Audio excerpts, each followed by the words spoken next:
For decades, many people built wealth off of the American dream, home ownership. Today, we set a record for the median age of first-time home buyers. It's risen to 40, and we have a historically low share of first-time home buyers. The shift reflects a housing market lacking affordable inventory. So much so, there's an effort to stop big financial groups from buying up inventory and turning them into rental properties. If you're looking to be a first-time home buyer or buy again, Amy Bernstein with Bernstein Realty has seen every kind of market in her 40-plus years in the business. Cori Scherer with Energy Bank represents another integral part of the home buying process, and that is the lender. All right. Gotta have the lender. Gotta have the lender. Ma'am. All right, Amy, I have bought several houses and lived in several cities, and I still don't know what I did. I just know that I got some keys and moved in. It's a confusing process for so many people, which is why you have a few professionals along the way to get us there. I mentioned that you're celebrating 40-plus years. You have seen everything. You entered the market when oil tanked, and Texas, you saw people literally just leaving their homes. Yes, it was a crazy, crazy time. So I entered the market in 1982, and by 1985, it was the oil bust in Houston, where people were buying these homes on these loan programs that they really didn't understand, and before they know it, they owed more than they borrowed when it came time to sell. And of course, we saw that really explode in 2008 with the Great Recession. Yes. And so that bubble burst, and then we saw COVID crazy, where people were literally offering $50,000 to $100,000 over asking price. I mean, bidding wars were crazy, and you really didn't even care much about what the home was worth, because you were so happy to be able to get a home that people were just putting in offers over the asking price to be able to land the house. Yeah, and then of course now we have the interest rate situation, which you've always said, don't buy an interest rate, buy the house. They always say, don't marry the interest rate, marry the house, because you can always refinance. So if you find the right house and the interest rate is at a level where you can afford the payments and feel comfortable with the payments, you can always refinance if the rates go down. And the rates have gone down a little bit, right? The rates go down. My first home was 16 7/8. What are we complaining about? I mean, I'm like, come on, this is great. It's free money. Yeah. But rates did go down on Friday, and they went down lower than they have been in the last 2 years. So it's a very good time. As a lender, one of your mottos is do not put the cart before the horse. You can go out and say, I want this, and get everything prepared, and only to find that you're not qualified for that. So one of the things you really advise people to do is get a pre-approval. Absolutely. A pre-approval is going to make sure that you're not wasting your time, you're not wasting your realtor's time, and it's really just the smartest thing you can do to see what you qualify for and make sure that you're looking at the right homes. You're not window shopping. Yeah. It's fun to do, but when it comes to looking for a home, you want to make sure that you qualify for that home and that you understand your numbers. Yeah, because I was in River Oaks and then they said no. No. Maybe you didn't have the right lender. Yeah, you might need a different product. No, they said no. Right? No. Speaking of the right lender, getting referrals is important because certain lenders can work with certain things. There are some people who may have had a ding to their credit, and we'll get to that in a little bit, and there are certain lenders who are really good at working with that, and just different personalities and different things that they can address. It's true. You're 100% spot on. When I meet with the client for the first time, I do encourage the pre-approval letter, and we work with several lenders. Cori is one of my absolute favorites. And but I listen to the client and listen to their needs, and different lenders have different programs, and so I'll listen and refer them to the lender that I think is the best to take care of them. Yeah, Loan Options is one of them. We have a question from Peyton. I'm squirreling away every penny I can to have a 20% down payment. I've always been told that was the magic number. Could it be less or even require more? I want to avoid surprises, good or bad. Great question. So there's kind of two answers to this. Yes, it can always be less. We have programs as low as 3% down. There's always assistance options. There's so many different loan products for every different individual. I always say it's not a cookie cutter, one size fits all approach, right?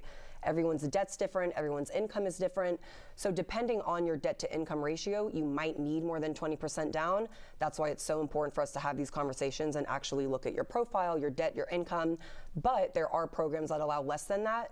So moral of the story, I would say, is you do not need 20% down, especially if you're a first-time buyer. There's most likely a product that we can get you into with less. Yeah, that's where that pre-approval part comes in. Exactly. All right, this next question has to do with credit. I had perfect credit until I lost my job during COVID.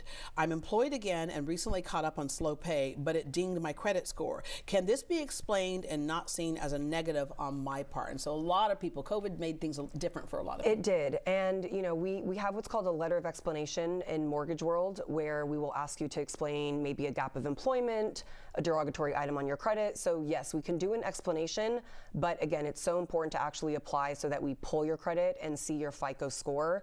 And your FICO score is a little bit different with a mortgage lender than it is on your credit cards or, you know, any free app where you can take a look at your score.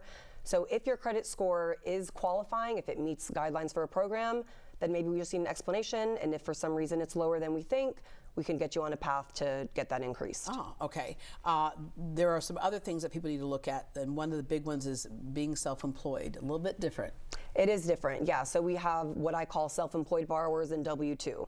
Those are kind of the two main buckets, and then we have, you know, retired and et cetera. But self-employed is a little bit different because you're reporting your income on your tax returns.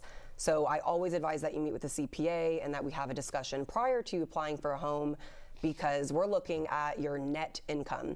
So it's a little bit different than a W-2 where the income's very straightforward, easy to qualify.